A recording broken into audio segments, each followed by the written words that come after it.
મિત્રો મેં જસ્ટ હજી હમણાં એક વિડીયો અપલોડ કર્યો છે એચડી કેથેટર કઈ રીતે ઇન્સર્ટ કરવું, એચડી કેથેટર એટલે કે ડાયાલિસિસ કેથેટર કઈ રીતે ઇન્સર્ટ કરવું તેનો ડિટેલ વિડીયો મેં અપલોડ કર્યો છે. હવે આજે આપણે વાત કરીશું કે એચડી કેથેટરનો ઉપયોગ શું છે.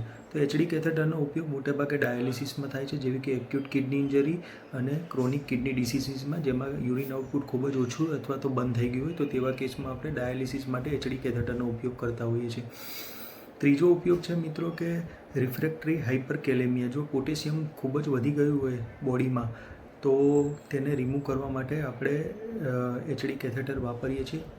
પછી મેટાબોલિક એસિડોસિસ, જેમાં શરીરમાં એસિડનું પ્રમાણ ખૂબ જ વધી ગયું હોય તો તેવા કેસમાં એસિડને દૂર કરવા માટે આપણે એચડી કેથેટર વપરાય છે. સીઆરઆરટી એટલે એક અલગ પ્રકારનું ડાયાલિસિસ છે જે ખૂબ જ સ્લોલી થતું હોય છે, એ સ્પેશિયલ પ્રકારનું ડાયાલિસિસ છે. તો સીઆરઆરટી માટે બી આપણે એચડી કેથેટર વાપરી શકીએ છીએ. અને પાંચમો ઉપયોગ એવો છે કે આપણે એમાં ટ્રિપલ લ્યુમેન જો આપણે નાખતા હોઈએ એટલે ત્રીજો પોર્ટ એમાં એક્સ્ટ્રા હોય છે. જનરલી ડાયાલિસિસ કેથેટરમાં 2 પોર્ટ આવતા હોય છે, પણ જો ટ્રિપલ લ્યુમેન હોય તો ત્રીજા પોર્ટથી આપણે ઇન્જેક્શન કે બોટલ વગેરે ચડાવી શકીએ છીએ. જ્યારે દર્દીને હાથમાં, પગમાં કે કોઈ વેઇન મળતી નથી તો તેવા કેસમાં આપણે ગળાના ભાગે આ કેથેટર નાખી અને એનો બંને રીતે ઉપયોગ કરી શકીએ છીએ. ડાયાલિસિસમાં બી ઉપયોગ કરી શકીએ છીએ અને ઇન્જેક્શન અને બોટલ ચડાવવા માટે બી આપણે તેનો ઉપયોગ કરી શકીએ છીએ. Thank you.